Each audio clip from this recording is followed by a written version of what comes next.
días. Ay, ábreme la puerta. Traigo una rumba también. Alegre vengo porque empieza Despierta con CDN. Hoy 6 de noviembre. Buenos días, Nelson, Cáter y Yanesi, amigos que nos sintonizan, que nos escuchan este día de la Constitución de la República, porque así tenemos que comenzar. A pesar de que hay muchas noticias en el plano internacional y local, hay que recordar la más importante de todas, que hoy, hace 181 años, en la ciudad de San Cristóbal, o en el caserío de San Cristóbal, porque ¿qué podía haber sido San Cristóbal en 1844? Se reunieron los constituyentes que, a pesar de las coacciones hechas por el infame Pedro Santana, dotaron a este país de la primera constitución, una constitución moderna dentro del sentido y el espíritu del tiempo de la época, una constitución que ratificó, cuando en otros países todavía existía, que los dominicanos eran libres ante la ley, que no habría esclavitud, que habría un Estado de Derecho, y una serie de consideraciones hace 181 años que todavía al día de hoy están vigentes en el espíritu de esa constitución que tantas veces ha sido manoseada por las coyunturas y las apetencias políticas, pero sin embargo, en el espíritu y en el deseo de organizar la intención de un pueblo de transitar libremente por el camino de la soberanía, todavía se mantiene. A pesar de que, como señala el editorial del periódico El Caribe, uso la misma palabra, la infame ley 139-97, que por cierto este Congreso ultramayoritario del PRM debería cambiar, nos obliga a celebrar el día más importante, el segundo día más importante del, digamos, del calendario litúrgico dominicano, porque el primero es la independencia. Nos lo obliga a celebrar el próximo lunes, cuando no sabrá ni pena ni gloria. Pero bueno, así empezamos el día de hoy. Felicidades y recordemos, sobre todo, felicidades de la República Dominicana, recordemos el deber que tenemos para con la Constitución, que debe ser enseñada en las escuelas, que debe ser enseñada en los trabajos y que nunca debe dejar de enseñarse, porque son las reglas sustanciales de la dominicanidad. En el plano internacional, hoy inicia la cumbre COP30 sobre cambio climático en la ciudad de Belém, en la Amazonía, o Amazonia, como usted le quiera decir, brasileña. 57 jefes de Estado de segundo y tercer nivel, pero faltan los más importantes, los más contaminantes, los grandes emisores de CO2, los grandes contribuyentes y responsables del cambio climático que va a tratar esa cumbre. No están ahí. Ahí no está Estados Unidos, ahí no está China, ahí no está Rusia. Pero bueno, los demás nos pondremos de acuerdo y veremos qué harán los verdaderos responsables al respecto de los acuerdos que lleguemos, los no tan responsables. En Estados Unidos la huelga de los controles aéreos persiste. El gobierno señaló ayer que tendrá que reducir en un 10% de la capacidad de más de 40% de los aeropuertos, porque le faltan 2.000 controladores aéreos. Quizá usted pensará que 10% no es nada, pero si lo vemos en función de lo que son los vuelos diarios de Estados Unidos, esos son todos los vuelos del mundo y un poco más. Ciertamente que con este ya cierre récord del gobierno federal, el día 36, pues realmente esto es solo uno de los efectos de ese terrible evento que está pasando en los Estados Unidos, que no es más que un reflejo del direjala político a lo interno de ese país. El presidente Donald, el gobierno también anunció ayer la prueba de un misil Minuteman, que estaba programada hace años, pero sin embargo decidieron hacerla ahora cuando los rusos la semana pasada probaron el suyo, en concordancia con lo que había dicho el presidente Donald Trump de que iban a empezar a ensayar con pruebas nucleares. Ahí están ensayando ya con vectores nucleares, en este caso un misil. En el día de ayer la Suprema Corte de Justicia en el país, donde los jueces son los que gobiernan realmente en el faro de la democracia mundial, que es Estados Unidos, esa Suprema Corte de Justicia de corte conservador está discutiendo los poderes, está discutiendo la pertinencia o no, la viabilidad o no de los aranceles impuestos unilateralmente por el presidente Donald Trump a muchos países, entre ellos nosotros, sobre la base de la ley de poderes especiales económicos de emergencia. Pero lo que se está discutiendo realmente, y ahí está la grandeza del sistema norteamericano, no es si el presidente Trump puede poner aranceles o no. Eso es secundario, aunque en términos de la estabilidad económica mundial es lo principal. Lo que se está discutiendo es la doctrina de las cuestiones importantes. Lo que se está discutiendo es si un presidente de los Estados Unidos, el ejecutivo de ese país, puede poner impuestos digamos, sustituyendo la capacidad del Congreso de poner impuestos, en este caso aranceles. Lo que se está discutiendo ahí es los límites de los poderes y mantener la vigencia de la separación de los poderes. ¿Puede un presidente unilateralmente poner aranceles sin tener que consultar con el Congreso? Si puede hacer eso, ¿qué más puede hacer sin consultar con el Congreso? Esa es la verdadera discusión. Es un revés indirecto para el presidente Trump porque la mayoría de los jueces de esa corte son conservadores y la mayoría de los conservadores los puso él. Y sin embargo, la justicia está dirimiéndolo y se espera a final de año tener un resultado al respecto. El secretario general de la OEA, Albert Ramdin, descubrió la fórmula del agua tibia. Dice que ve difícil que hayan elecciones en Haití antes del 7 de febrero. Y uno nada más se tiene que reír, al igual que debemos reír. Una revelación. Al igual que tenemos que reírnos con lo del 30% de la eficiencia del tráfico que señaló el Intran ayer. Uno nada más se ríe cuando escucha a Ramdin. Descubrió la fórmula del agua tibia. Pero nada, veremos qué pasará el 8 de febrero en Haití. Nosotros, los que estamos de este lado de la frontera, sí sabemos día a día lo que está pasando ahí. En el plano local, pues la República Dominicana lamenta profundamente que ni nos hayan hecho caso en la reunión de la OEA ayer, poniendo en el orden del día la suspensión de la cumbre. Sobre eso hablaremos más adelante. El presidente Abinader anunció 12.000 millones y quizás hasta un poco más para paliar los efectos devastadores de Melissa en todos los ámbitos, y poco me los hallo. El director de aduanas, Eduardo San Lobatón, señaló que el gobierno está preparando una gracia sin precedentes históricamente para todos los dominicanos que viven en la diáspora y que vienen tradicionalmente a República Dominicana en Navidades. Dice que es un merecido reconocimiento a esta comunidad que tanto apoya, y yo le creo y lo endoso. El MOP anunció, el Ministerio de Obras Públicas, que inició un programa de bacheo el día de ayer. Y el director de todas las calles, que no le tengo que decir a usted cuántos hoyos tienen. El lunes va a llover, que paren ¿Y eso. que va a llover? Bueno. Va a llover mucho según la Mientras tanto, no puede llover Indomet. mucho porque yo voy a estar fuera de la ciudad ese día. Pero bueno, no debe de llover mucho. El director de RD Vial, Hostos Rizik, señaló que también tienen un programa de asfaltado en las principales avenidas que le competen al fideicomiso. Y finalmente, aunque según Yanesi, y yo también lo comparto, la embajadora de los Estados Unidos, Lía Campos, presentó credenciales ante el verdadero jefe cuando llegó, léase, en la Catedral Primada de América. El día de ayer presentó las copias de estilo de las cartas credenciales ante el canciller Roberto Álvarez.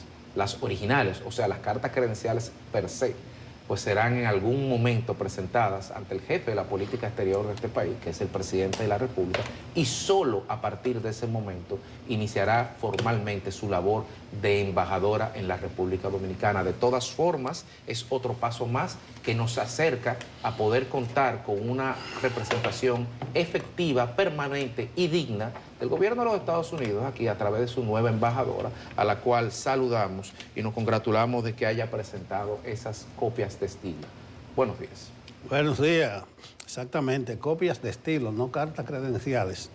Las cartas credenciales vienen después cuando se le llevan al presidente Abinader. Ayer hubo una confusión ahí en los titulares. No sé de dónde salió el error. Me imagino que no fue de la Cancillería Dominicana. Día de la Constitución, 181 años. Ya resaltaba su importancia Federico. Yo creo que hoy debemos rendir reverencia histórica a la Constitución, a la ley de leyes. Yo creo que es el origen, el sustento de todo el andamiaje que sostiene a una nación. Por eso, para la convivencia, para la administración, para todo, la Constitución. Podemos decir que esas son las reglas del juego.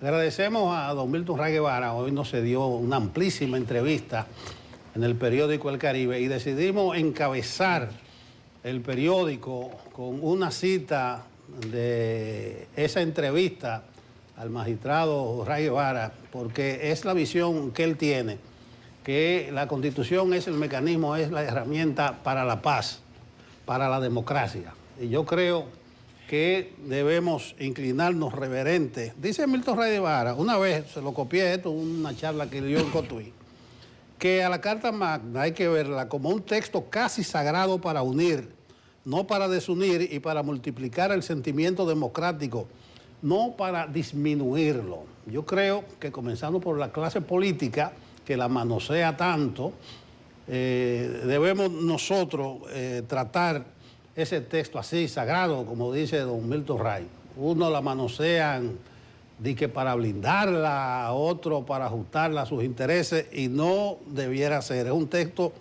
para unir, no para la división. Saludo al magistrado en esta fecha. Las actividades se trasladan a San Cristóbal hoy, porque como dice Federico, hoy es el día de la Constitución, entonces lo mueven, pero todas las actividades son hoy. Está la audiencia solemne ahora, a las 10 de la mañana, que la encabeza el Tribunal Constitucional y el presidente Abinader en San Cristóbal, y después el desfile cívico-militar en la Avenida Constitución, también en San Cristóbal, porque fue la cuna de la primera Constitución. Esa ley que se inventaron del feriado le quita esencia, le quita sustancia, porque muy poca gente se recuerda que hoy es el día de la Constitución. Revise todos y cada uno de los diarios, y excepto el Caribe, nadie menciona la Constitución de la República. Usted podría decir, es un error craso, pero son las confusiones. La fecha religiosa y la festiva, esas sí no la mueven, esas sí se quedan ahí. Lo de las elecciones de Haití, descubrieron el agua tibia. El agua tibia, la OEA. Pero es que eso todo el mundo sabía, que ese cronograma no se iba a cumplir. Además, es un problema de la ONU, no de la OEA. Claro. Y pide la OEA que agilicen el asunto de la fuerza. Nosotros nos reímos aquí, a veces aparentando irreverente, cuando dijeron que van a mandar 5.500 efectivos y todo el mundo, bien, y aplauso y abrazo, un éxito para la República Dominicana. Pero cuando tú le dices que los países tienen que ponerse de acuerdo a ver quién va a mandar guardia para allá, y segundo, que el financiamiento lo tiene que hacerlo. ¿Quién va a pagar? Vamos a ver qué estaba. Entonces ahí viene un vacío grande en Haití. Dos cositas al final: el cierre del gobierno de Estados Unidos, 37 días, división e incapacidad para ponerse de acuerdo, para negociar. El golpe de biela que le dieron a Trump en las elecciones del día 4, él dice, lo atribuye, sin ningún sentido autocrítico, que él no era candidato. Como si él fuera candidato, iba a ser otra cosa, y él nunca va a ser candidato. Y segundo, se lo atribuye al cierre del gobierno y le echa la culpa a los demócratas. Trump, que domina el Congreso, la justicia, la Casa Blanca, a su primo, a su hermano, y nosotros van a ser culpables del cierre del gobierno. Yo creo que ojalá que sea un poco reflexivo Donald Trump, que no se coja esto como algo personal, que no coja como personal el vigoroso discurso de Mandani ayer. Mucha gente dice, diache, qué lío va a crear en Nueva York, pero ese es el único lenguaje que tiene Donald Trump. El que no lo encara, el que se le pone sumiso, él lo aplasta. Es así. Eso ha sido la historia. El que no tiene armas nucleares no es nadie. El de Corea del Norte, él se dio cuenta dónde era el truquito y se quedó callado. Aquí tengo yo armas nucleares. Ya, siéntase en la mesa.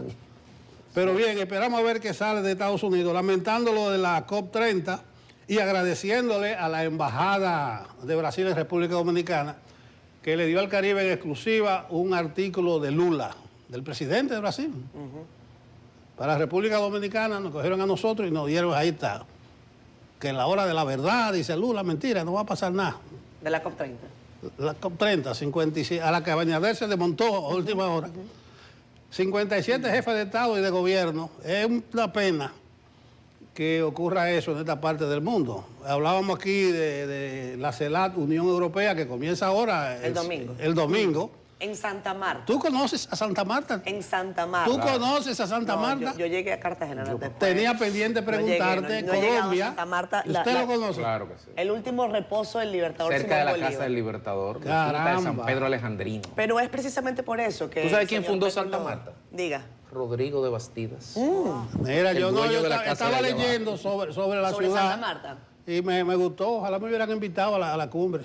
Sí, a lo mejor tú ibas Hace en mucho calor representación ahí. de República Dominicana, porque no creo que de acá vayan a mandar nadie. Bueno, yo me imagino que Max Puig estará allá, o Max Puig. No, pero Puig, en la Puig.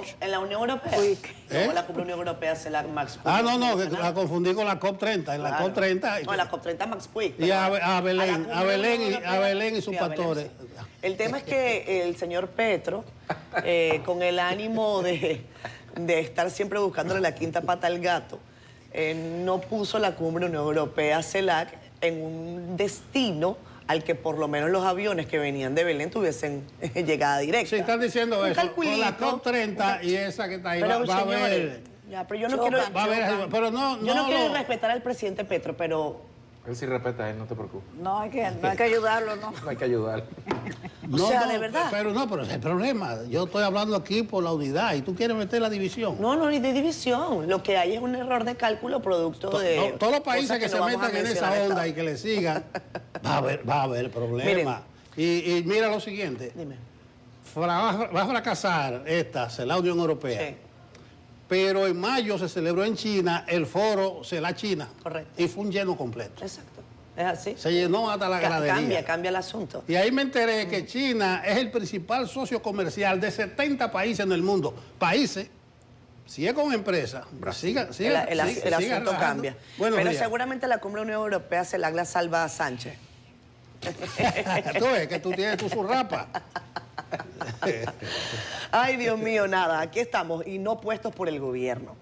Aquí estamos para informar, para darles a ustedes panorámica, para hacer algunos análisis interesantes, entrevistas un poquitico más adelante. Como ven, aquí ya estamos en Navidad, en CDN Canal 37. Yo no sé si ustedes ya pusieron el arbolito, no sé si ustedes ya están observando cómo van las principales avenidas, si las alcaldías están en eso. Primero que terminen de arreglar el desorden producido por las lluvias de Melissa y que después se pongan en el tema de la Navidad. Digo yo por un tema de pertinencia y por un tema de destinar correctamente los recursos. Ahora que mandaron 12.000 millones en fondos de emergencia producto de la lluvia, quizás algo de eso queda para los arbolitos. Pero, por ejemplo, según representantes de San ¿Arbolito Juan, de ahí Navidad? llovió. Para los Los 12.000 bombillitos, millones. Para los bombillos, Para los quizás. bombillitos del Olímpico. Quizás, o Ay, sea, esos bombillos, que lo usen mucha bien. inversión en esos bombillitos. Miren, si usted va a volar a Estados Unidos, tome las medidas necesarias. Vean lo que trae France 24, lo tenemos acá en la tableta, chicos de producción, ayúdenme ahí. Por favor, miles de vuelos serán cancelados en Estados Unidos a consecuencia del cierre del gobierno. Y es que la Administración Federal de Aviación va a reducir en 10% el tráfico aéreo en 40 de los principales mercados estadounidenses aeropuertos estadounidenses a partir del viernes para mantener la seguridad, mientras los controladores aéreos no están cobrando desde hace un mes, están sin sueldo, enfrentan crecientes niveles de fatiga y escasez de personal durante el cierre del gobierno más largo de la historia. Eso lo mencionaba Nelson, no voy a abundar sobre ese particular. Dice Donald Trump que los demócratas son capaces de tumbar el país en vez de avanzar en ese sentido y aprobar la ley presupuestaria. Además del cierre, ayer el señor Trump estuvo en Miami en ese foro que les mencionaba que se llama el America's Business o algo por el estilo, en el que estuvo también la Premio Nobel de la Paz María Corina Machado, estuvo Lionel Messi, estuvo Serena Williams y hoy estará Javier Milei. Trump dijo ayer, bromeando y no bromeando, que Miami se va a convertir en el hogar de miles de neoyorquinos que le van a huir al gobierno del señor Mandani. Veremos, ya Miami de hecho había sido una suerte de refugio para los neoyorquinos que se mudaron desde la pandemia del COVID. Esa es la verdad. Desde la pandemia muchos neoyorquinos se fueron a Miami y eso ocasionó un grave problema para los ciudadanos de Florida que estaban acostumbrados, entre otras cosas, a tener unos precios más económicos para el tema de la vivienda. Eso se ha ido encareciendo y si el asunto es como lo pinta Trump, no auguró buena cosa para los latinos de Miami que están viviendo allí desde hace años. Compañeros, la presidenta de México, Claudia Sheinbaum, ayer fue noticia porque vino un buen fresco, literalmente. Al parecer estaba pasado de tragos, pero esto no justifica absolutamente nada. Y se le acercó a la presidenta azteca, literalmente vulneró su espacio personal, se aproximó de una manera peligrosa que uno no se explica. Y los mexicanos muchos se están preguntando cómo en un país en donde la semana pasada asesinaron a un alcalde y en donde la violencia política es parte de la receta diaria, pues entonces no solamente se le acercó, la tocó, literalmente la manoseó. Fue una cosa asquerosa, ¿no? Asquerosa. Bien incómodo. La verdad es que uno ve esto y no solamente se pregunta sobre el estado mental de este individuo, al que, por cierto, la señora Sheinbaum ha dicho, no vamos a actuar de ninguna otra manera, sino con justicia. Tiene que ser procesado porque, bueno, evidentemente ya tiene que dar el ejemplo. Ojalá que también tomen nota en México sobre el tema de la seguridad. Hemos visto lo que ha pasado, les menciono, también en Colombia, cómo un hombre llega a ese nivel de cercanía con la primera mandataria de México y la toca inapropiadamente y se produce esta situación tan desagradable. Nada, así las cosas, es parte del panorama internacional. En República Dominicana celebramos el Día de la Constitución. Decía el difunto Hugo Chávez que con la Constitución todo y fuera de ella nada. Y fue una de las frases con las que quizás yo me podía sentir identificada. El asunto es que él mismo vulneraba esa Constitución cada vez que le daba la gana. Pero la frase está muy bien. Eso es parafraseando a Fidel con lo del dentro de la revolución. Dentro de la revolución todo, fuera de ella nada. Pero dentro de la Constitución todo, fuera de ella nada, siempre y cuando eso no sea nada más palabra, frase e intención. Buen día, Yanesi. Buenos días, Catherine, don Nelson, Federico, por supuesto a todos ustedes que nos sintonizan desde sus hogares. Primero agradecer a Dios que nos haya dado la oportunidad de un nuevo día, de poder iniciar el trabajo de hoy junto a ustedes que son fieles seguidores de nuestro programa, siempre profundamente agradecidos por esa audiencia. Como decía Catherine, con relación al caso de la presidenta de México, además del estado de locura, no sé, dice ella misma luego cuando informó que someterá a este individuo que podría estar hasta drogado, que no se sabe. Pero más que eso, yo creo que son los niveles de seguridad de una presidenta de un país con tanta violencia. Si la intención hubiese sido otra, no solo manosear a la presidenta, hoy la noticia fuera otra, porque definitivamente que falló absolutamente todo para que una persona en este estado tan, hasta sin que usted tenga que actuar con prejuicios, pero se ve bastante sospechoso, con un perfil sospechoso sería la palabra, y que haya burlado los controles, pues deja mucho que cuestionar en este caso. Así que ahí hay que revisar, presidenta mexicana, además de su denuncia, creo que bien hecho, un país muy machista, México, por cierto, tienen que revisar los niveles de seguridad, tienen que revisar eso más que cualquier otra cosa en su país.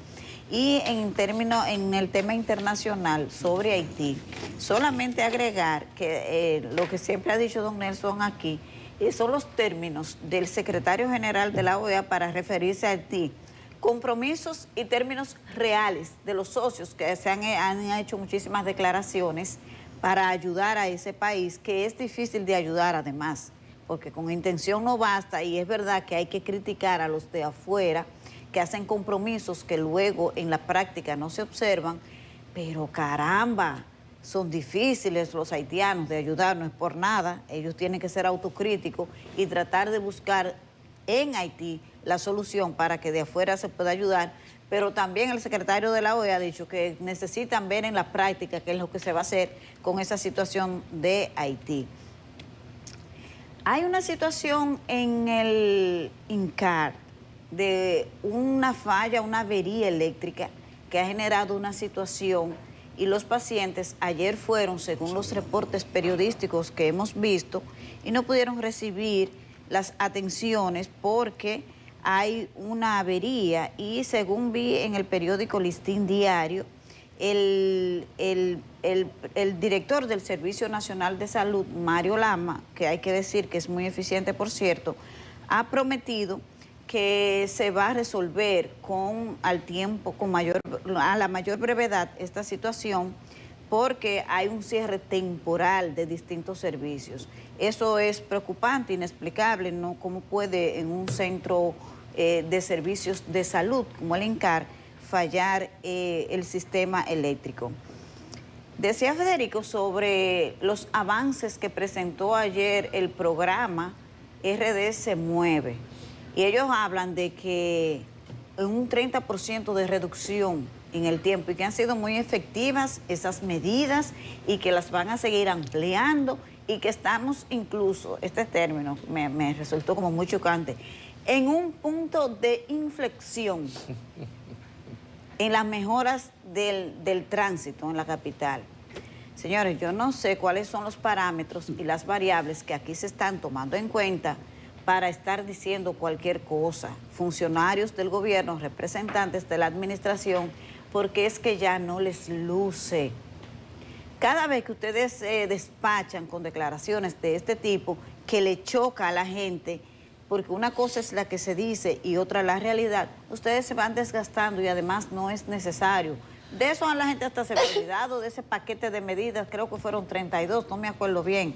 La gente se ha olvidado de eso y sigue con sus tapones, y yo siento que la gente hasta se ha mentalizado para vivir en el tapón y el tiempo que se pierde. Pero se resulta que vienen y hacen una evaluación, y cuando usted busca de dónde fue que sacaron las informaciones, yo no vi que entrevistaron a nadie de los usuarios, de la gente que se traslada a diario en diferentes puntos de la capital, que ustedes fueron y lo entrevistaron y si le preguntaron si su tiempo se redujo en el tapón. Yo no vi que hicieran esa evaluación en lo que presentaron ayer. Ojalá que esté equivocada, pero no fue eso lo que se dijo. Entonces, si no son los usuarios los que van a sustentar que esas medidas han dado resultado, ¿de dónde sale la información? Porque la gente que tiene que sentirla, pienso yo, aplicando más o menos el sentido común a lo que ocurre. Pero es muy desagradable, porque uno siente que es una burla al tiempo y a lo que generan los tapones de los usuarios de la capital, que la verdad es muy, ¿cómo se llama? Como uno siente mucha impotencia, esa es la palabra. Entre que cuando tú te sientes atrapado, que no sabes qué hacer, y que te digan todas estas teorías que no se corresponden con lo que se vive en la práctica. La embajadora de los Estados Unidos presentó copias de estilo. Las copias de estilo. Copias de estilo ante el canciller, y la propia nota de la Cancillería informó que en un tiempo breve, me imagino, ya se va a fijar la fecha para la presentación oficial de las cartas credenciales. Ya para finalizar, el partido Fuerza del Pueblo incluyó ayer en su dirección política, que ya va por más de 80 miembros, a 9 nuevos integrantes. En la reforma estatutaria que se hizo, se dijo que eran 2 cargos vacantes que se iban a incluir, y pusieron 9. Pero cuando usted escucha el pataleo de gente que no fue tomada en cuenta, y dice que ahí participaron algunos que fueron beneficiados con uno de esos decretos para ir a la dirección política, que no tienen más mérito que ellos, no duden que se haga una nueva reforma para incluir otros. Y los que vienen del PLD, si renuncian del PLD con el cargo de miembros del comité político, también le toca dirección política en la Fuerza del Pueblo. Finalmente, la Fuerza del Pueblo yo creo que va a tener que hacer un mini comité para poder operar, y eso dejarlo ahí como para darles premio de consolación a quienes lo consideren. Pero ahí está la información. Bueno, hoy vamos a tener aquí a Roberto Rosario, le vamos a preguntar cómo fue que se tomó esa decisión, porque hubo mucha gente sorprendida, porque esperaban 2 y resultaron 9 decretos, no 2. Vamos a ver lo que traen las portadas del Caribe y CDN con nuestro compañero Francisco Medrano. Hola, ¿qué tal? Muy buenos días a todo el equipo de Despierta con CDN y, por supuesto, a los amigos que están en sintonía con nosotros a esta hora de la mañana. Vamos a compartir a partir de ahora las informaciones que tiene el periódico de nuestra casa, El Caribe, en su portada. Y lo hacemos con Milton Ray Guevara, expresidente del Tribunal Constitucional, quien afirma que educar en Constitución es educar para la paz y para la democracia. En otra nota importante, el Tribunal Supremo se mostró escéptico sobre el poder del presidente para imponer aranceles a casi todo el mundo. Se refiere al presidente de los Estados Unidos, Donald Trump. También ampliamos sobre la postura de Héctor Valdés Albizu, quien advierte sobre los efectos climáticos en la economía dominicana. Y cerramos portada del Caribe con el rector de la Pontificia Universidad Católica Madre y Maestra, el reverendo Cecilio Espinal, quien participó en las actividades del jubileo del mundo educativo, junto a miles de educadores. Vamos ahora a la contraportada con noticias deportivas. Hablamos de esta noche del segundo finalista de la Copa del Caribe 2025, que se definirá hoy. El Cibao FC y el OIM FC se enfrentan en el partido de vuelta a celebrarse en el Estadio Cibao Fútbol Club de Santiago. Es a las 7 de la noche. Importante jornada. Y les invitamos ahora a que accedan a nuestro portal digital www.cdn.com.do. Aquí usted puede conocer otras noticias importantes como esta del gobierno, que ha destinado unos 12.000 millones de pesos para atender daños ocasionados por la tormenta tropical Melissa.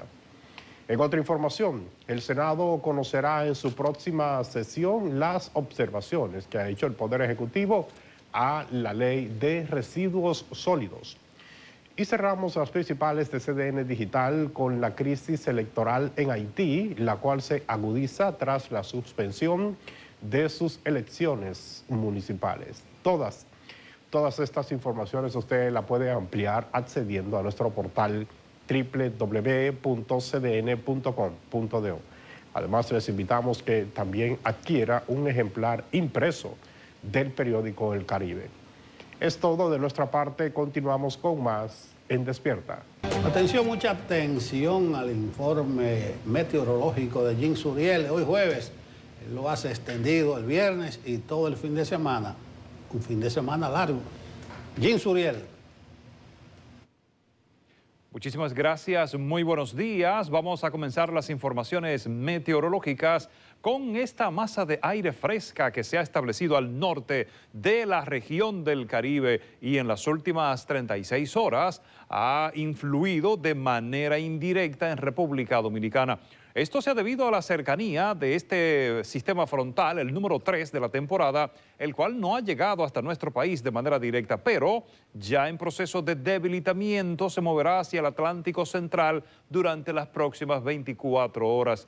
Dejará remanentes nubosos para activar así los efectos de la vaguada y hoy mantener este panorama con algunas precipitaciones moderadas, especialmente en la tarde y en la noche hacia el norte, Cordillera Central, noreste y también hacia el sur y hacia el sureste de nuestro país. Tendremos en el transcurso de la mañana un panorama parcialmente nublado, despejado para algunas provincias. Sin embargo, ya será al final de la tarde que pueda ingresar nubosidad desde el Atlántico para así generar algunas precipitaciones en nuestro país.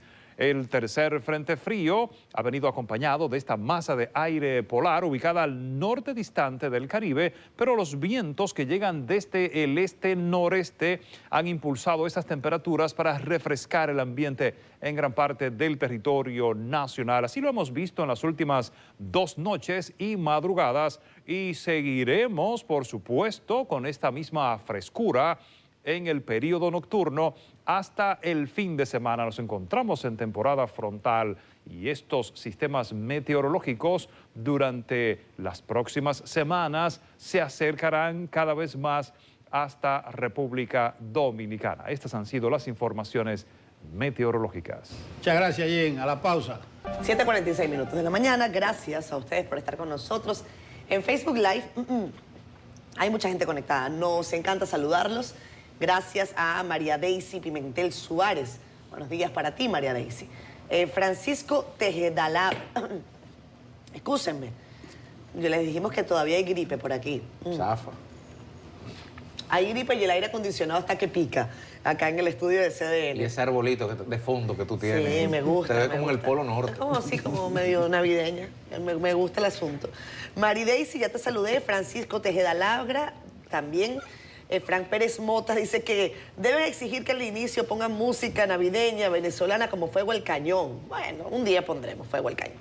Pero nos gusta también traer una... ¿No sabes Fuego al Cañón? Ah, te la voy a poner. Mañana. Más Fuego al Cañón. Mañana Fuego al Cañón, Kelvin, anota ahí. J. Alonso dice, muy buenos días, bendiciones desde Miami.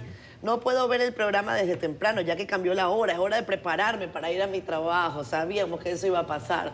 Pero bueno, seguimos por aquí conectados en las redes, cualquier cosa, querido amigo, gracias.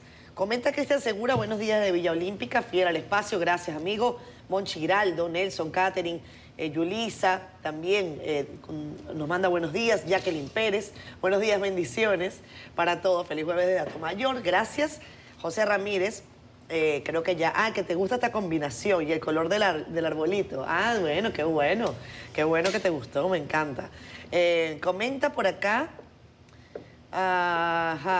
que debe corregirse el asunto de México, dice Yossi Martínez, que referente a lo que dijiste de la poca seguridad de la presidenta mexicana. Sí. Hay quienes dicen incluso que eso fue como mandado hacia, porque parece tan raro.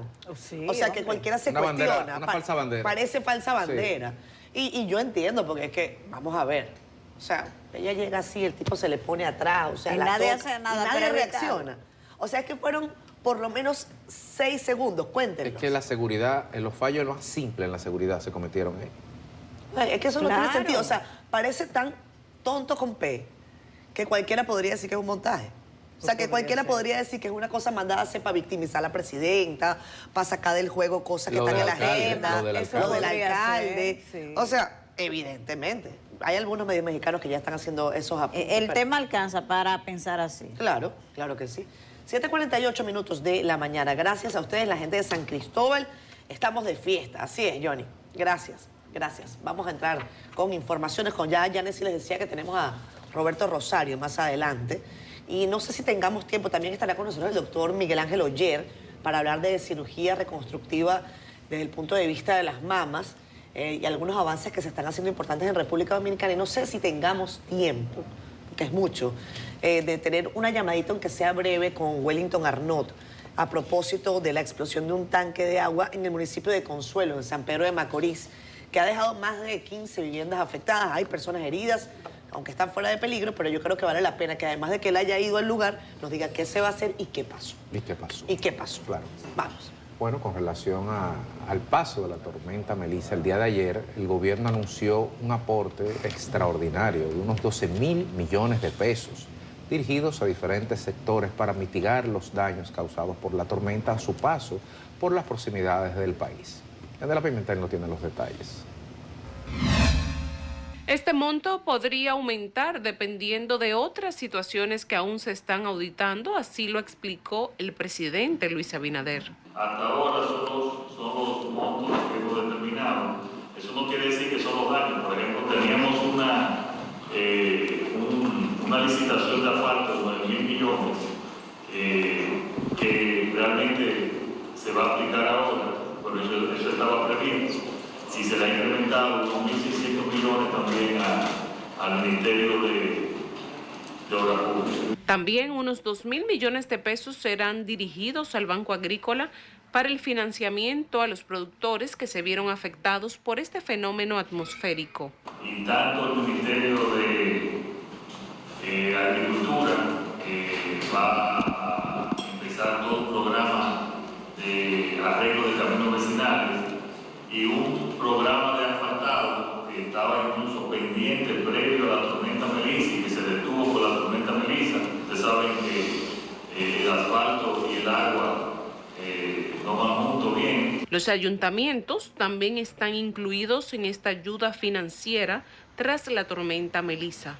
Una de las instituciones también que vamos a incrementar el crédito de 1.500 millones es a Promitina, especialmente en las áreas que fueron afectadas por pequeños empresarios, pequeños comerciantes, microempresarios, microcomerciantes que fueron afectados y se les están asignando unos 1.500 millones de pesos también para que puedan aumentar los pequeños créditos, que ustedes saben son un promedio de 150.000, 130.000 pesos. Pero las lluvias aún no se detienen. A inicios de la próxima semana podríamos tener aguaceros significativos. Ya para el lunes, que es festivo y la gente quiere saber cómo va a estar el tiempo, sí vamos a tener lluvia, producto de una vaguada prefrontal que va a estar incidiendo. O sea que vamos a iniciar la semana próxima con lluvias, producto de esa vaguada que va a estar incidiendo en el territorio nacional. Durante esta rueda de prensa, además se aclaró que el Ministerio de Educación planea recuperar algunos días del calendario escolar que se perdieron durante la tormenta. Yanela Pimentel, CDN. Quizás por la composición actual en la poblacional del 2080 urbano-rural, las personas, o con el 80% de la población vive en zonas urbanas, y para nosotros quizá el impacto es lo que nos circunscribe, inundaciones, hoyos en las calles, cosas que de por sí están ampliadas, extendidas en más de 15 provincias, pero en los grandes cascos urbanos, y que ameritan una intervención inmediata, pero no solamente inmediata, eficiente y sostenible en el tiempo también, por parte de los ministerios de Obras Públicas. Bachear no es ponerle asfalto sobre asfalto o asfalto en un hoyo.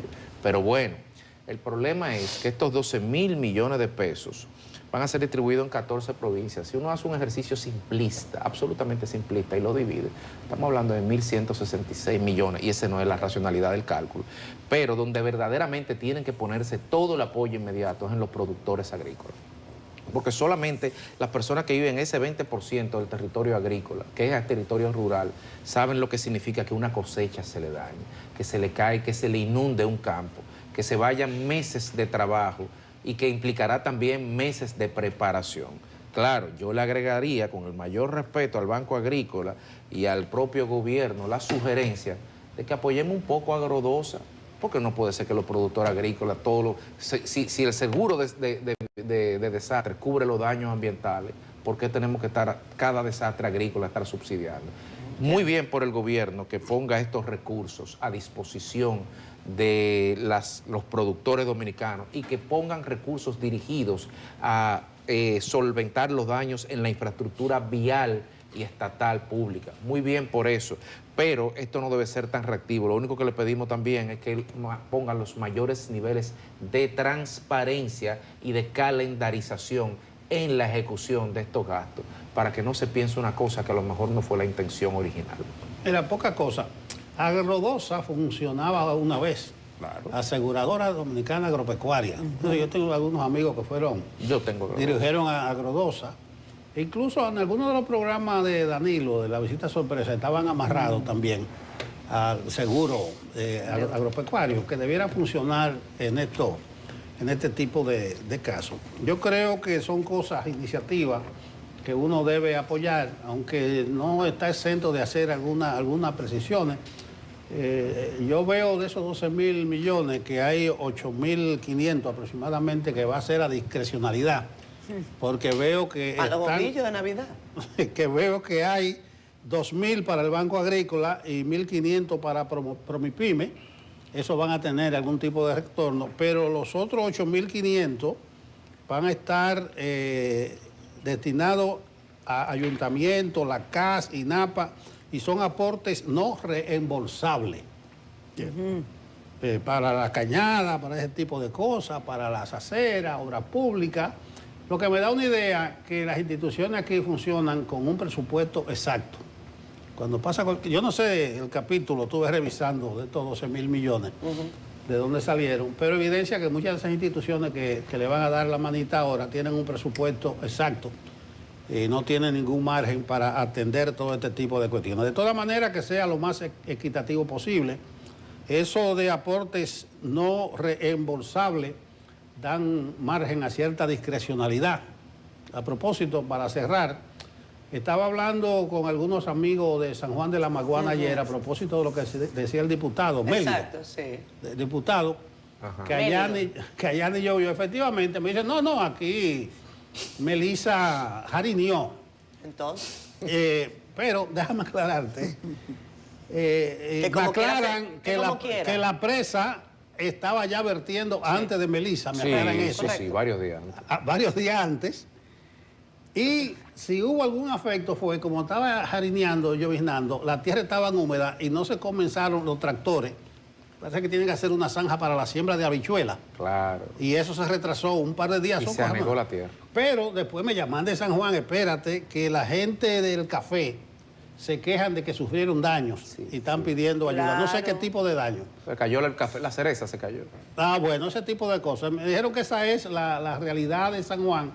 El diputado, que me dicen que es un hombre serio, me dicen en San Juan, no estaba muy descaminado, que él dijo, pero si en San Juan ni llovió, claro, él estaba... No, pero él dio un hecho. Pero ahí está la aclaración. La presa estaba llena, no fue desde antes, estaba vertiendo por uno de los lados. El hoyo de Virola. No sé cómo le llaman. Bueno. El hoyo de Virola. Pero usted es un técnico, porque mira, estaba vertiendo por ahí. Segundo, la tierra húmeda dificultó que los tractores comenzaran a arar, a hacer la cosa, lo que se hacía con bueyes antes, para la siembra de habichuelas, pero sí la gente del café. La zanja, para el drenaje. La zanja. La gente del café en San Juan dice que sufrieron daño. Un saludo a nuestros amigos de San Juan y un saludo al diputado por darnos una idea de que no... Bueno, dejémoslo de ese tamaño. Miren, 12.000 millones de pesos para fondos de emergencia. Como dice Nelson, uno no puede decir que eso esté mal. Cualquier persona que haya sufrido los embates de la naturaleza, sobre todo la gente de Barahona, Bauruco específicamente, que entiendo yo son las localidades más afectadas, y también Ocoa, pues dicen, claro, tienen que vengan en nuestro auxilio. Coincido plenamente con lo que dice Federico. En un país como República Dominicana deberíamos, y sobre todo el sector agrícola, tener programas acabados de aseguramiento de bienes, que haya seguro para las plantaciones, que haya seguro para esos trabajadores del campo, porque es el diario vivir.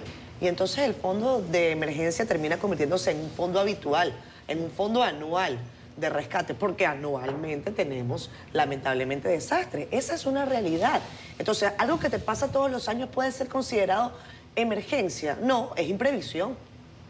Es imprevisión, es falta de recursos quizás, pero la verdad es que vale la pena que el gobierno le meta lápiz y papel estricto a la utilización de esos recursos, porque la Fuerza del Pueblo y el PLD los están esperando en la bajadita, como hicieron con los fondos de Arodón.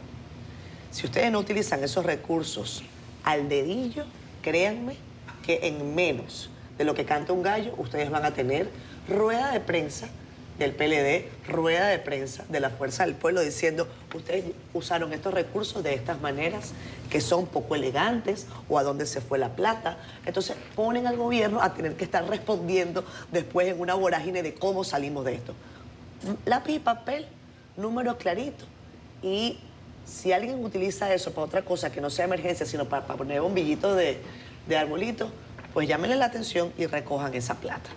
Bueno, definitivamente que Catherine tiene que tener todo el cuidado con eso, sobre todo porque ya el estado de emergencia... Son 200 millones de dólares. Sí. Ahí saqué la cuenta, 180 y... Como 200, no, sí, no. 180 y pico millones de dólares. Bueno, Sí, pero no está cerrada la evaluación de daños. No está cerrada. Esto fue 64, comenzando, 58. eso fue comenzando, sí.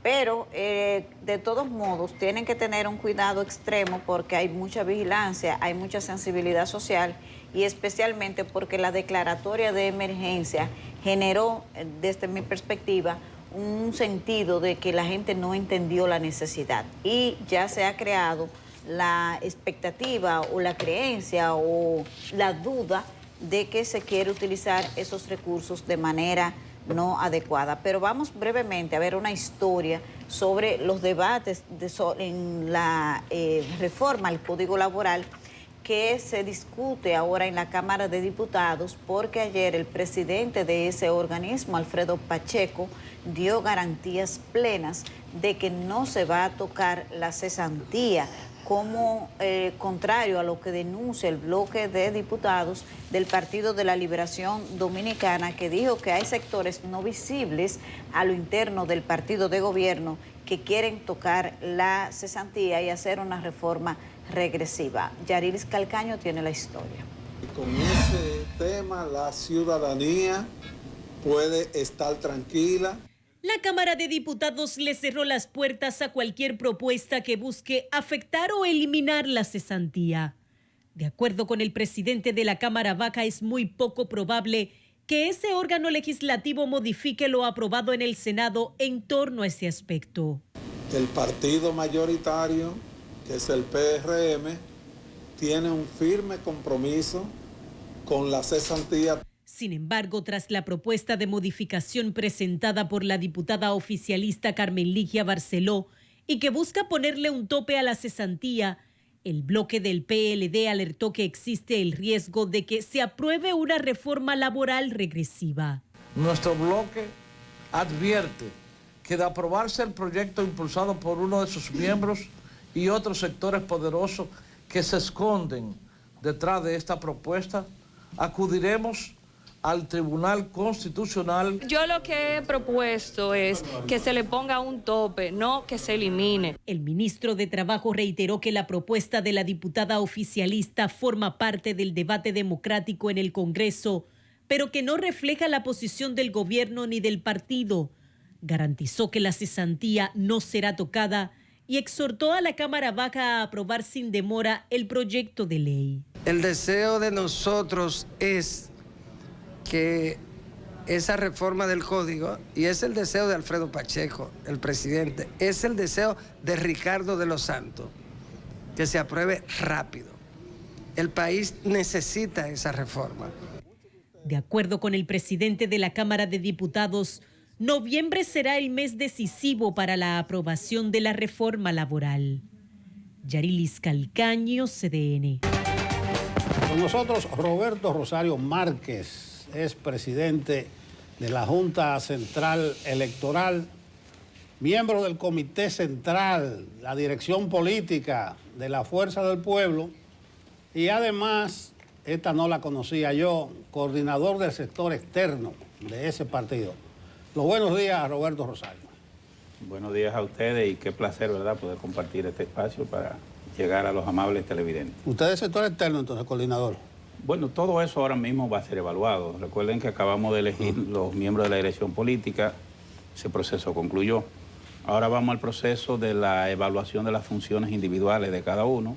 No ha llegado el momento, me imagino que eso ya será en el mes de diciembre o enero. Y entonces ya decidiremos en qué lugar vamos a colocar a cada uno de los compañeros y también la asignación de las funciones geográficas de todos los miembros en función de las provincias, municipios, donde son enlaces, donde se supervisan. Todo eso está pendiente de ejecutarse ya porque había que concluir la fase en la que estamos hoy. El doctor Roberto Rosario, ya ha concluido el tema del proceso de renovación interna prácticamente y ustedes han anunciado una marcha para el 30 de este mes. Nos gustaría que usted pueda compartir con nosotros la temática de esta manifestación, pero también antes me gustaría conocer de cuántos integrantes está compuesta la dirección política, porque ayer informaba su partido que integró 9 miembros nuevos y no sé si se hizo alguna reforma estatutaria para esto, porque en una información anterior se había dicho que serían 2, pero resultaron ser 9. Sí, mira, en primer lugar, es lamentable, pero yo estuve en la juramentación de la dirección política que se efectuó, pero no terminé la reunión. O sea, yo tenía un compromiso fuera de la ciudad y tuve que irme inmediatamente, me juramenté y no continué. Le admito que esa parte de los nuevos miembros me enteré posteriormente cuando lo vi. Recuerde que la ley electoral permite que la dirección política tenga un porcentaje que puede costar como de la dirección política para llevarlo a ser miembro. Hay que ver, pienso que se trata de eso, de que se hizo ese ejercicio. No se podía hacer antes porque no podía ser la vieja dirección política la que ejecutara ese porcentaje que le da la ley, sino que tenía que ser la nueva dirección política. Desde mi óptica, pienso, la información que tengo, es que al parecer se ejerció ese derecho y se elevó el número que, según veo, se está diciendo, son de 9 personas. ¿Y cuántos miembros tiene finalmente? Disculpen. Bueno, si es así, estamos hablando de que terminaría casi unos 70 y algo de miembros. El comité, la dirección política de Sí. la Fuerza del Pueblo. Sí. Es un mundo de gente, ¿no, Roberto? No, si te pones a ver, porque lo que se está tratando es de que haya una expresión casi amplia y de la geografía. Sí. Muchas de las personas que ahora salieron, incluso los que se mencionan en esos nuevos, corresponden a provincias específicas. El caso de La Romana, en Valverde Mao. De alguna manera hubo una visión estratégica de garantizar que los espacios esenciales de conglomerado de votantes estuviera expresado en la dirección política. Es la información que me han dado. Llamó la atención que una de las conclusiones es que ustedes van a realizar una manifestación pacífica, así la han llamado, van a salir a la calle, están convocando su militancia para finales del mes de noviembre. Denos, por favor, más detalles de cómo se tomó esa decisión y cuál es el objetivo fundamental. Mira, la verdad es que la población en sentido general y muchos de ustedes, los comunicadores, tenían una crítica quizás hasta justificada de que la Fuerza del Pueblo había perdido mucho tiempo en sus labores internas de organización del Congreso y había descuidado un poco, se decía, lo que era el acompañamiento a la población en sus reclamos, en su sufrimiento por las políticas públicas que le afectan y que se están aplicando. Y entonces, concluido este proceso interno, hemos querido dar un espacio a la población para que se exprese y para que de alguna manera todo ese sentimiento de frustración acumulado tenga una válvula de escape.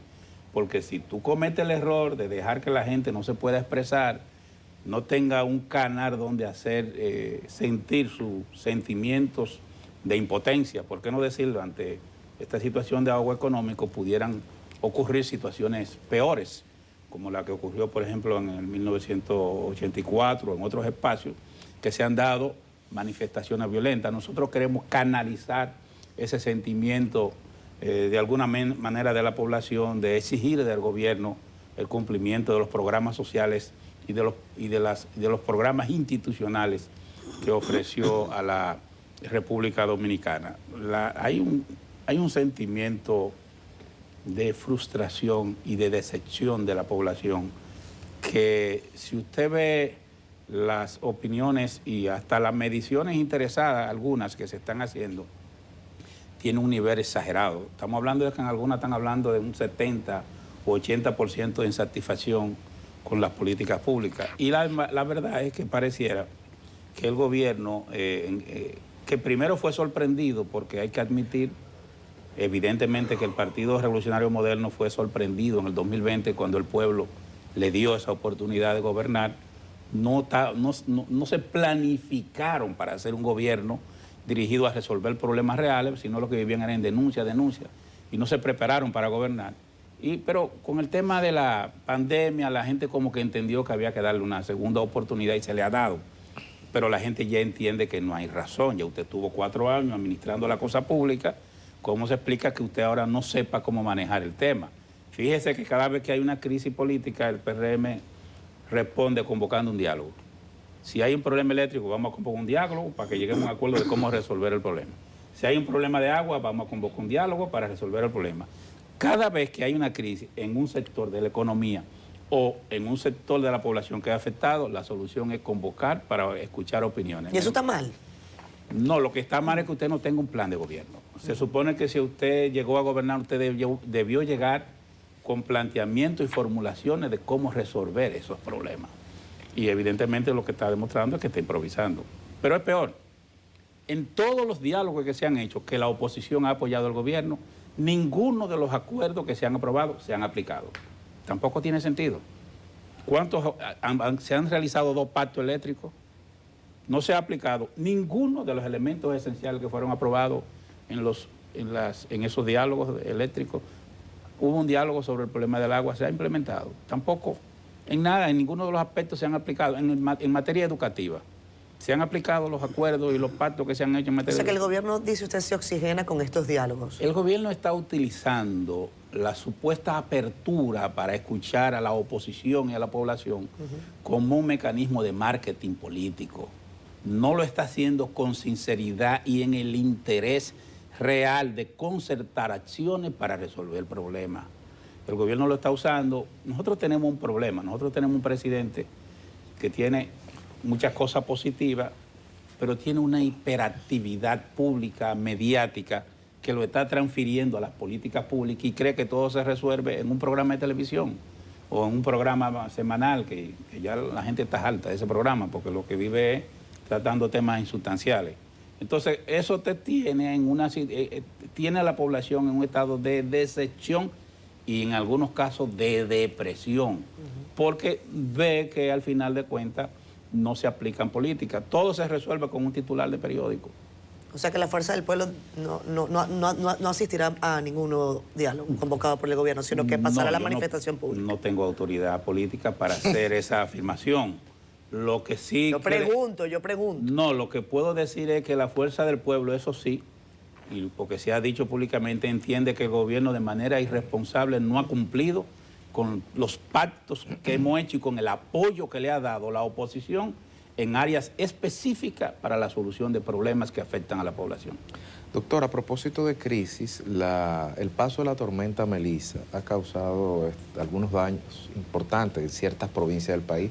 Decreto 626, 627 de la semana pasada el presidente declara el estado de desastre en esas provincias y en el día de ayer, tarde, nos enteramos que 12.000 millones de pesos serán destinados en diferentes partidas, gobiernos locales, Banco Agrícola, ejecutorias de este tipo.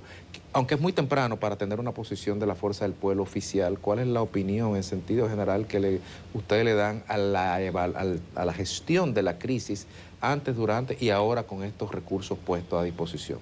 Mira, yo pienso que el gobierno de nuevo con el tema de la tormenta, que terminó siendo un huracán, volvió de nuevo a improvisar y cometió una serie de errores que hoy tienen secuela en la población. Para ponerte un ejemplo, ¿ustedes conocen cuántos refugios creó el gobierno para atender a las personas que fueron afectadas por el huracán o la tormenta? Yo no vi uno.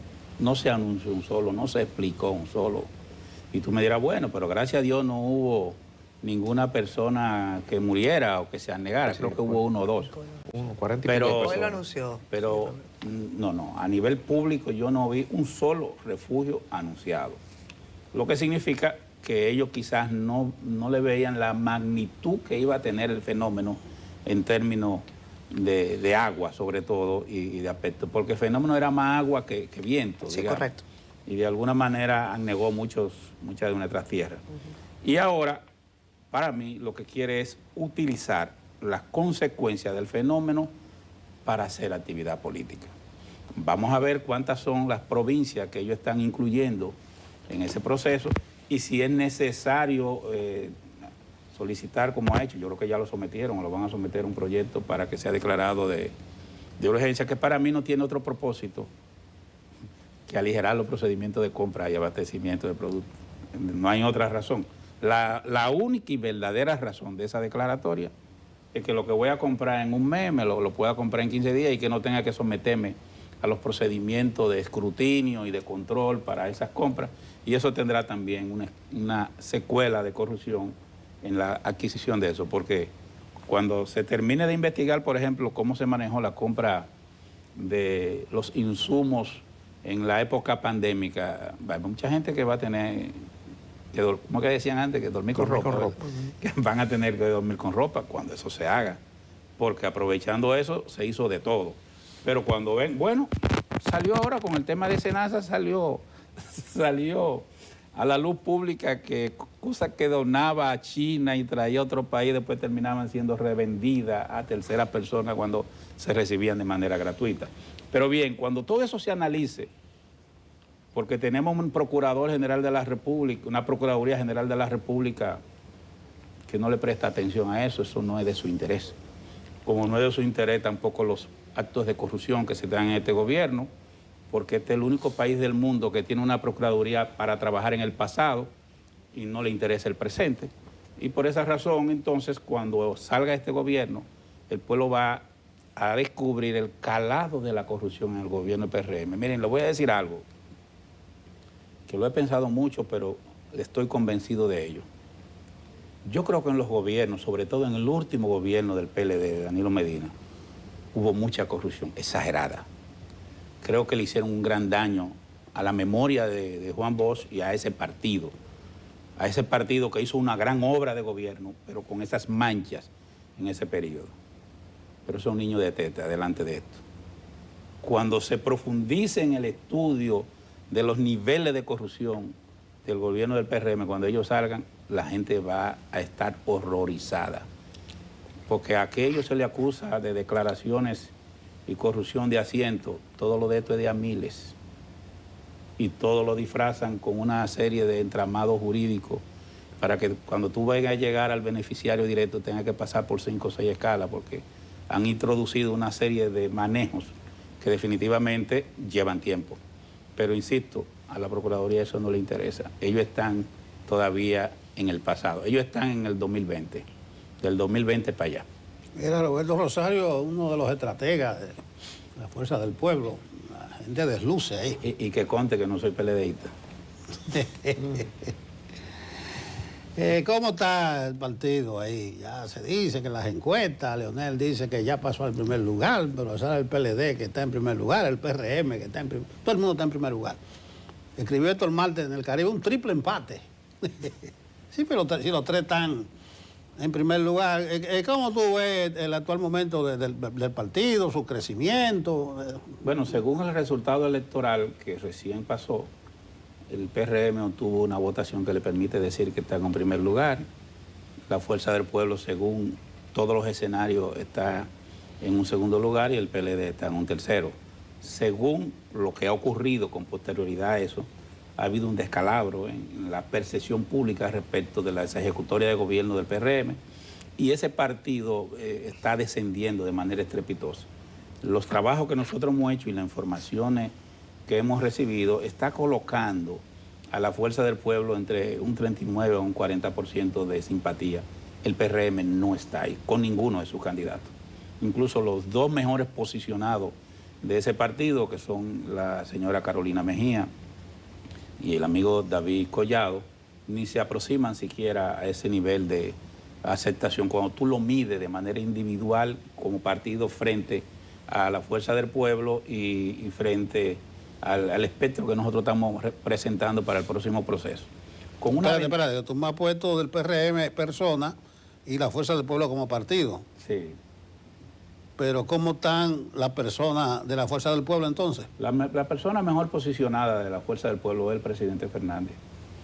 Ese tema no... Él arrastra ese 39-40. Sí. Ahora hay también dentro de la Fuerza del Pueblo y dentro de la población una cantidad de personas que ven con simpatía a Omar Fernández y eso es bueno, eso no es malo. Y de alguna manera eso ayuda a fortalecernos y a consolidarnos de cara al futuro. O sea, la Fuerza del Pueblo no está mal, la Fuerza del Pueblo está bien. Y la gente está equivocada. Tú no puedes evaluar al presidente Fernández como lo evaluaba en el 20, en un partido... Señor, en febrero del 2020 la Fuerza del Pueblo ni siquiera nombre tenía porque estaba en los tribunales. Tú tienes que evaluar a la Fuerza del Pueblo a partir de su resultado electoral del 24, que es su verdadera primera elección, que lo ubica en un 30%. Doctor Roberto Rosario, asumiendo que es así como usted plantea, que el nivel de popularidad de la Fuerza del Pueblo con su principal figura, el presidente Leonel Fernández, ronda el 40%, pero con eso no se gana. Para ganar se necesita el 50+1. Lo planteo así para preguntarle cuál es la estrategia electoral de crecimiento que tiene la Fuerza del Pueblo para ganar la elección del 2020 y llegar y romper esa barrera que necesita de 50+1. Mira, aquí hay dos escenarios para el que hay que prepararse, un escenario de primera vuelta y un escenario de segunda vuelta. Lo que se ve ahora mismo es que nosotros debemos concentrarnos en la consolidación de la marca, la consolidación de la Fuerza del Pueblo. Igual creemos que deben hacer los demás partidos opositores. Nosotros creemos que es un error en estos momentos embarcarnos en una política de alianzas, porque este no es el momento para eso. Este es un momento donde cada partido, los partidos opositores, deben consolidarse como partido, consolidarse como marca y crear la estructura organizativa que va a servir para canalizar toda esa simpatía popular. Nosotros creemos, incluso nosotros vemos bien que el Partido de la Liberación Dominicana se consolide y trabaje y que logre un mejor desempeño que el que tuvo en el proceso pasado, porque eso no es malo, es un partido de oposición. Y todo crecimiento en cualquier partido de oposición de alguna manera va en beneficio de la Fuerza del Pueblo porque es quien lidera. y como es el partido que lidera, entonces es el partido que está en capacidad. Pero ellos se quejan de que ustedes le están sacando los dirigentes, que tienen una campaña para desmembrarlo y llevarlo a la mínima. No, mira, no es verdad, pero tampoco le tenemos las puertas cerradas. Nosotros no tenemos la puerta cerrada para nadie que venga de ningún partido. Cualquier persona que se siente insatisfecho con su partido, que renuncie a ese partido, tendrá las puertas abiertas en la Fuerza del Pueblo. Ahora nosotros no estamos tocando puertas ni visitando a nadie. Hay otro tema, a veces nos dicen, bueno, pero ¿por qué hacen acto y lo anuncian? Porque ellos lo piden. Es que generalmente la persona que viene, que tiene un nivel de liderazgo en una población, quiere que sepan que ya él se mudó hacia otro espacio. Y nosotros tampoco podemos decirle que no lo hagan. Hablando de mudanza, usted, señor Roberto, estuvo... Perdón, faltan todavía de aquí a diciembre 3 juramentaciones importantes donde nosotros vamos a asumir prácticamente el control en términos de popularidad y de fuerza política en provincias adicionales que todavía no se han juramentado. Porque si tú te vas, por ejemplo, a Sánchez Ramírez, con la juramentación de Félix Vázquez y todo ese grupo, lo que se habla ahí es de Fuerza del Pueblo. Bueno, el amigo presidente del Senado él estaba allá, tuvo que coger a atender su cartón ya en Sánchez Ramírez. Pero ustedes, ¿son del PLD esos que vienen? Hay de todo. Como en botica. Hay de todo. Hay reformistas, incluso hasta del PRM. ¿Reformistas? ¿Y ese partido existe? Sí, y déjeme decirle, y del PRM, incluso ustedes han visto que varios funcionarios como regidores, exdiputados del PRM han pasado a la Fuerza del Pueblo. Es un fenómeno interesante. Ojalá alguien hiciera una investigación de qué explicación tiene que faltando 3 años para una ejecutoria gubernamental la gente esté renunciando. Eso indica que hay un nivel de indignación y de insatisfacción muy grande en los dirigentes de ese partido que faltando 3 años en el poder lo están abandonando. Eso, uno de ustedes anímese a investigarlo, a qué se debe ese fenómeno. Mi pregunta giraba sobre, usted mencionaba el asunto de la mudanza, nos habla durante toda la entrevista del asunto del partido, de la Fuerza del Pueblo, pero usted fue presidente de la Junta Central Electoral. Y yo quiero preguntarle sobre lo que ha estado ocurriendo en la Junta, los trabajos para la nueva cédula, las denuncias sobre empresas que están llevando a cabo ese proceso, si usted ha podido verificar y si la Fuerza del Pueblo y usted tiene una opinión acabada al respecto. Le voy a decir algo, pero quiero que me permita referirme a un tema que también tiene que ver con la Junta. Yo quisiera pedir formalmente a la Junta Central Electoral que inicie una acción dirigida a trabajar con los partidos y verificar cuál de los partidos está cumpliendo con los programas de educación e información y con los filtros de ingreso de los ciudadanos a los partidos. Yo estoy muy preocupado. Yo le iba a preguntar de eso, si en esa mudanza te estaba revisando todo. Muy preocupado porque estoy viendo que en la dirección política de los partidos han sido permeadas por el crimen organizado, sobre todo por el narcotráfico. Porque hasta hace unos 10 años, los narcotraficantes lo que hacían era que podían financiar una actividad y aparecían. Incluso hubo épocas como en 1994, me recuerdo, que hubo una gran polémica aquí alrededor de Froilán creo que Félix y el doctor Marino Tavares era Félix. Era el magistrado. Florian.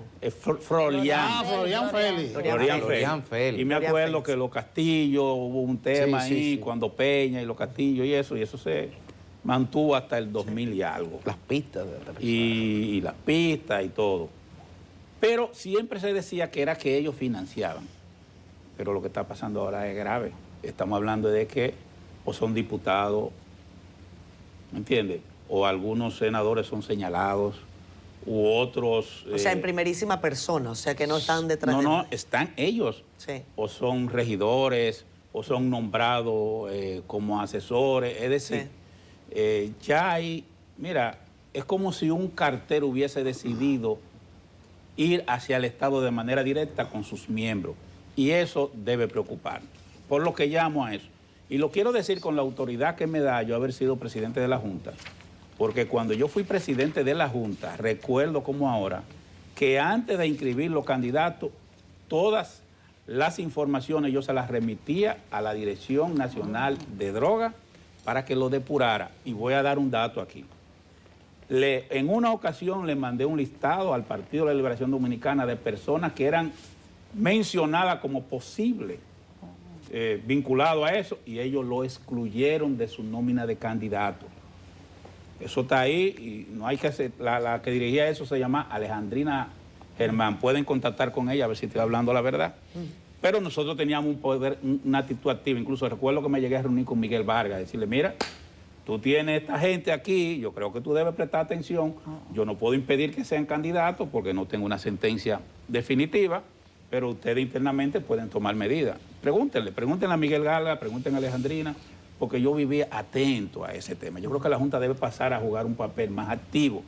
Y creo que el PRM como partido debe pedirle perdón a la población por lo que está ocurriendo. Señores, en el PRM está operando un cartel de drogas. Está operando. ¿Cómo tú me vas a explicar a mí que haya sido detectado gente en La Vega, en Santiago, en el Distrito Nacional, en Asua? Señores, es en los lugares donde hay una mayor concentración de votantes. Eso crea un problema de legitimidad en el proceso electoral. Si tú me dijeras a mí, yo te diría ahora, ¿dónde está la integridad del proceso pasado? ¿Quién me dice a mí que eso no fue determinante para incidir en el curso de las elecciones de ganar o perder? Nadie puede decirme que no. Y ese peligro lo estamos corriendo de cara a las elecciones pasadas. Entonces, pero la viendo Junta el tema, puede entonces, hacer algo con relación a ese tema, porque es preocupante. Bueno, yo hice lo que podía en ese momento. Yo creo que yo ahora que tienen una ley que tiene más garras que la que tenía cuando yo era presidente, porque muchas de las cosas que hice, modestamente las hice atento a la facilidad que me dio la población para administrarlo. Pero ahora la Junta tiene más garras, tiene una legislación más amplia que le permite, o por lo menos que se siente con los partidos a tratar el tema. En relación al otro tema, el tema de la cédula, mira, ustedes recuerdan que cuando se dio la antigua cédula, la consigna era un acta, una cédula, un voto. Eso está en todos los periódicos. Que consistía en tener el documento más moderno para ese tiempo. Sí. Si ustedes ven en su cédula, por ejemplo, se actuó la cédula de manera tal que en la cédula usted tiene sus datos de libro de registro y todo eso. Incluso si ustedes verán que ahí también están hasta los datos de sanguíneo, aquel que lo tenía definido. Y se trató de atar la cédula al acta de nacimiento. Y se dejó avanzado un trabajo para también vincular las actas de defunción con la cédula para evitar que los muertos pudieran ser utilizados para alguien suplantarlo. Yo creo que la Junta ahora debe hacer una revisión o una auditoría general del padrón del maestro de cedulado, en este caso, que es más amplio, para ver en qué medida ese proceso está actualizado y para ampliarlo y para tener un documento robusto. Para mí, la cédula actual es robusta. No significa que no aparezcan, como aparecerán siempre, gente que logre violarlo y uno que otro que falsifique. En el mundo entero se falsifican documentos, pero nosotros tenemos un sistema robusto, por lo que yo quiero públicamente apoyar la posición de la Junta de oponerse a quienes plantean la diversificación de documentos para ejercer el derecho al voto. La cédula debe seguir siendo el documento de votación. En relación al tema, para terminar, que me plantea, mira, yo quise y he querido mantenerme lo más distante posible del tema de licitaciones, porque como yo fui presidente de la Junta, no quiero malos entendidos, de que se pudiera pensar que yo pudiera tener algún interés. Pero es evidente que el cierre de este proceso, creo que la Junta debiera llamar a esa empresa que salieron beneficiadas en esa licitación, porque se han hecho muchas denuncias, y verificar los denunciantes si tienen algún elemento que pueda robustecer los reclamos que ellos hacen, de que supuestamente esa empresa está vinculada a la empresa que da documentos, creo que en Haití, o que está vinculado a otro tema. Pero más de ahí no creo que yo deba decir. Gracias, Roberto Rosario. Un placer tenerte por aquí. Esperamos verte con más frecuencia. No, ustedes me abandonan, pero me recogen a Venga después de la marcha para que nos cuente. Aquí estaré, aquí estaré. Pero no puedo irme sin aprovechar el espacio para pedirle al pueblo dominicano que asuma esa marcha como propia. Aquellos que se sienten lastimados, que dejen de llorar, que vayan a la marcha y canalicen por ahí su frustración y su anhelo de un mejor país. Bueno, gracias. La invitación está ella. El 30 de noviembre. Vamos a los pasos. 8:41 minutos de la mañana. Gracias a ustedes por estar con nosotros. Tenemos el gusto de presentar a continuación una entrevista con el doctor Miguel Ángeles Oller. Él es mastólogo, especialista en cirugía oncológica reconstructiva. Hay nuevos avances para tratar los efectos lamentables que nos deja el cáncer, pero desde el punto de vista positivo, como la buena noticia es la tecnología, las herramientas con las que se cuentan y la ciencia. El doctor Oller está con nosotros porque hay nuevos temas de los que hablar. Doctor, gracias por estar aquí. Gracias, Catherine, por la invitación, a todos ustedes por recibirnos. Lo vi hace unos días y me decía usted una palabra que yo me quedé pensándola, porque casi siempre está asociada a temas estéticos. El tema de la lipoescultura, lipotransferencia, y esto se está aplicando ahora también para tratamiento reconstructivo de mamas. Cuéntenos, por favor. Sí, eso no es nuevo. La lipotransferencia, lipoinjerto o lipofilling es un recurso adicional a la reconstrucción mamaria que nos permite retocar los contornos, el volumen mamario, y es una especie de Photoshop final de la reconstrucción mamaria. La grasa aporta elementos importantes que intervienen en la buena cicatrización y en el relleno de zonas, por ejemplo, que pueden estar depresivas o tener retracciones. Sobre todo también el asunto de las células madres y los factores de crecimiento que tiene la grasa es muy beneficioso para los efectos secundarios que sufren las pacientes cuando se irradian, se reciben radioterapia como parte del tratamiento del cáncer de mama. Entonces, esa piel a veces se maltrata un poco y la lipotransferencia ofrece un recurso para regenerar esa piel que sufrió con la radioterapia. Doctor, a nivel de, digamos, de seguridad social, a nivel de las coberturas, ¿dónde está o dónde se encuentra y dónde debería estar el límite entre lo que es una reconstrucción vinculada a un proceso de un cáncer y lo que se podría identificar como algo estético? Que algunas veces hay ciertas reticencias en aprobaciones de procesos. Sí, hoy en día yo creo que está bastante claro la competencia de los procedimientos y cuándo deben hacerse, porque hace unos años, como tú bien dices, la reconstrucción mamaria post-cáncer se consideraba por las administradoras de riesgo de salud como un procedimiento estético, cosmético, el cual no cubrían. Y después de una lucha de muchos años trabajando en el área, pues logramos que por ley se aprobara que la reconstrucción mamaria debe ser un procedimiento que esté incluido dentro de los recursos quirúrgicos que se ofrezcan para tratar el cáncer de mama dentro de lo que es el esquema de la seguridad social. O sea que ya el diagnóstico de cáncer de mama es sinónimo de apoyo del sistema para recibir la paciente una reconstrucción mamaria. Usted habla post-cáncer, pero el título del tema que nos han pasado habla de reconstrucción mamaria tras el diagnóstico. Y ahora usted dice que puede hacerse esa reconstrucción en el proceso de tratamiento. ¿O estoy confundido? No, es correcto. O sea, me refiero a que haya un diagnóstico de cáncer de mama y usted vaya a tratar a la paciente. Pero tu pregunta debe ir dirigida a si la reconstrucción se hace inmediata a la cirugía oncológica o diferida en algún momento después de que la paciente reciba los tratamientos. La tendencia actual y los mejores resultados se obtienen cuando usted puede incorporar en la primera instancia del evento quirúrgico la reconstrucción mamaria. O sea que usted va a sumar o a fundir lo que es el tratamiento quirúrgico del cáncer de seno con el aspecto reconstructivo en un primer inicio. O sea que con la misma anestesia, en la primera anestesia la paciente va a recibir las dos opciones de tratamiento. Claro, no siempre se va a poder terminar la reconstrucción en ese mismo evento porque a veces la reconstrucción demanda más de un procedimiento.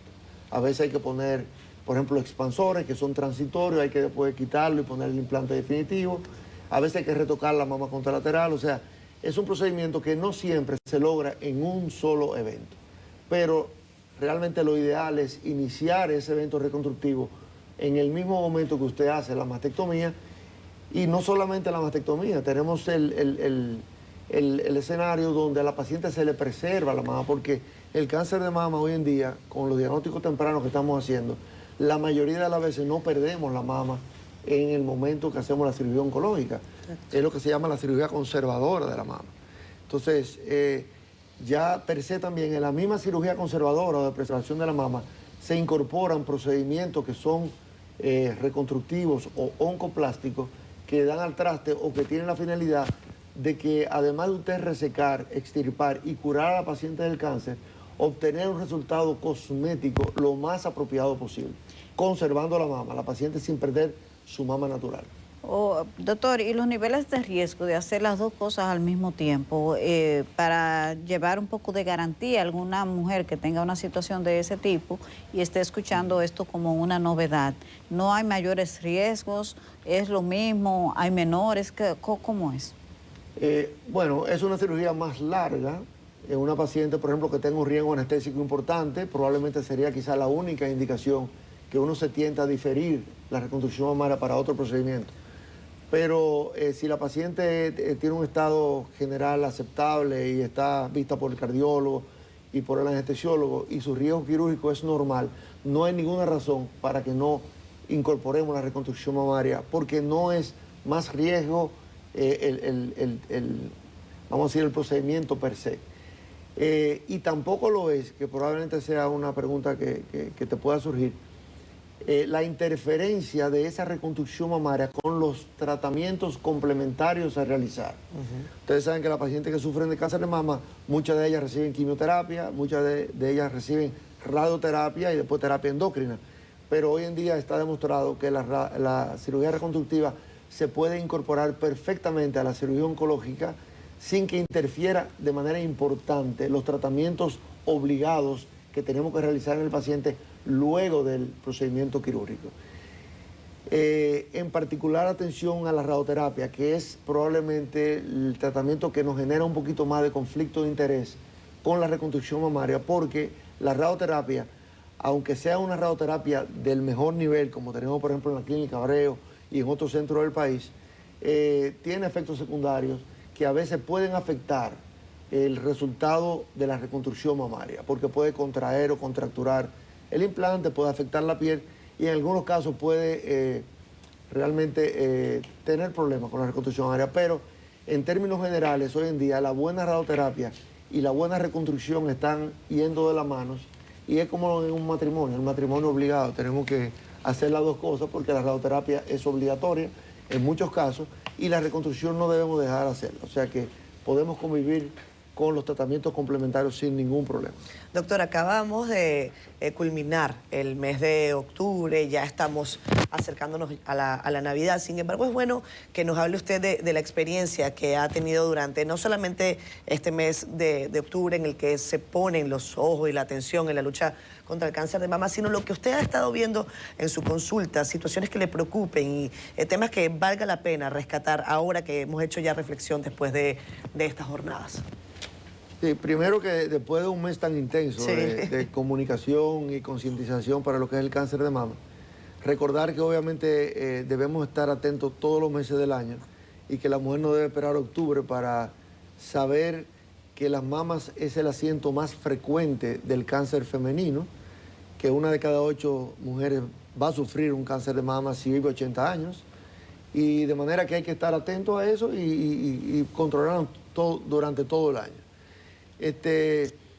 Yo siempre digo que hay dos mundos diferentes, el mundo de la medicina privada y el mundo del hospital, y nosotros tenemos diferentes escenarios en cuanto a detección temprana del cáncer de seno en esos dos mundos diferentes. En el mundo de los hospitales, nosotros tenemos pacientes que consultan generalmente con etapas localmente avanzadas, muchas veces metastásicas, y donde uno, por más que quiera hacer procedimientos de rescate, muchas veces no puede y la paciente se pierde. Y esto obedece un poco a la falta todavía de concientización, educación a la población y soporte gubernamental a las campañas de detección temprana, que obviamente eso debe siempre trabajarse.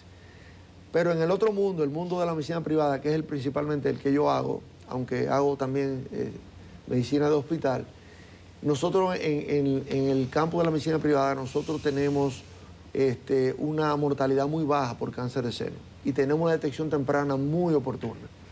O sea, nosotros estamos prácticamente con los mismos números de países desarrollados en términos del estadiaje de la enfermedad en el momento del diagnóstico, estadiaje temprano, que no permiten, obviamente, curar al más del 90% de la paciente que tenemos la oportunidad de tratar a nivel privado, porque son pacientes que se hacen mamografías periódicas, son pacientes que se hacen su autoexamen, que tienen su ginecólogo de cabecera, y cualquier cosa que alerte, pues inmediatamente es un motivo de referimiento para la persona que va a manejar el problema.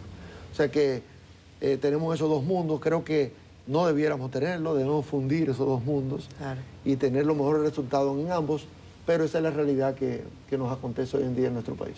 En esos dos mundos la cobertura funciona. Bueno, usted mencionó al principio también, y leí ahora con los últimos cambios, mencionaban también. La cobertura para gigantomastia. Sí. En esos dos mundos y la cobertura, porque la gente, cuando usted habla de lo privado de ese mundo, es prohibitivo, es exclusivo. Sí, pero aún en los hospitales ya son, la mayoría de los hospitales son instituciones de autogestión que están trabajando con las administradoras de riesgo de salud, y entonces el sistema protege a las pacientes que acudan a los hospitales, incluso a coberturas de medicamentos de alto costo y de procedimientos complejos. O sea que a la aprobación se le está dando el soporte. Lo que puede faltar un poco más es educación para que la paciente lleguen incluso a esos centros con diagnóstico más temprano y donde también sea una enfermedad menos costosa para el Estado. Doctor, a propósito de eso, de la detección temprana y la tasa de supervivencia, yo creo que para muestra de lo que usted dice, como mejor botón está que usted operó a mi madre, y es que cáncer superviviente de seno, Lidia Rijo. Así que le doy las gracias por eso públicamente. Pero quisiera preguntarle con el tema de, en ocasiones sucede que una persona es detectada en un cáncer, en un seno, y pues se enfoca médicamente en ese seno, y sin embargo hay una recurrencia. ¿Y qué porcentaje es? Luego, 1, 2, 3 años en otro seno, en el otro seno, porque solo hay 2. Le pregunto, ¿en las buenas prácticas internacionales se está ponderando ya una operación completa o eso no se está logrando todavía y solamente hay un enfoque a nivel de seguro en el seno afectado? Bueno, la pregunta es muy buena porque yo tengo que estar deteniendo a las pacientes y tratando de convencerlas de que no es necesario una doble mastectomía en todos los casos. Eso está muy de moda, y la paciente, cuando se hace el diagnóstico de cáncer de un lado, pues usualmente la vecina, el hermano que es médico o un tío que conoce de medicina o ha visitado a médico le dice no. O ChatGPT. Bueno, eso está de moda también. O Angelina Jolie. No te la quite una, te la quita las dos, y tuvieras más, te la debes quitar todas. La realidad es que en la mayoría de los casos no hay un beneficio oncológico en quitar la mama contralateral. La paciente se debe seleccionar en cuanto al riesgo personal de esa eventual recurrencia en la mama contralateral, en la expectativa de vida que tiene por delante. Y eso se mide fundamentalmente, primero, por la carga genética que pueda tener. Si es una paciente que tiene un cáncer hereditario y tiene una mutación genética confirmada, que es BRCA1 y BRCA2, entonces estamos claros que la mama sana es un factor de riesgo muy importante para tener un segundo evento en lo que le queda de vida al paciente. Y en esa paciente probablemente sea el único escenario donde está justificado ir de frente a una doble mastectomía. O sea, la mastectomía terapéutica al lado del cáncer y la mastectomía de reducción de riesgo, como nos gusta llamar, en la mama sana. Pero no es cierto que porque tú tengas una mama sana y hayas tenido un cáncer, tú vas a desarrollar un cáncer de mama en esa mama sana. Claro, tú tienes un riesgo como tiene prácticamente la población general. O sea que muchas mujeres van a tener un cáncer de mama en la mama sana, aunque no tengan indicación de una mastectomía preventiva. Lo que pasa es que si ese riesgo es mínimo y se equipara mucho al riesgo de la población general, no es costo efectivo hacerle mastectomías preventivas a todas las mujeres que tienen un cáncer de seno. Doctor Oyer, muchísimas gracias por habernos acompañado acá en el programa. Ha sido un tremendo gusto. El doctor Miguel Ángel Oyer es mastólogo. Federico decía que él salvó a su madre y a esta servidora también, cosa que le agradezco públicamente. Gracias, doctor. Un placer siempre tenerlo acá. Muy bien. Con ustedes pedimos. Hasta mañana. Cuídense.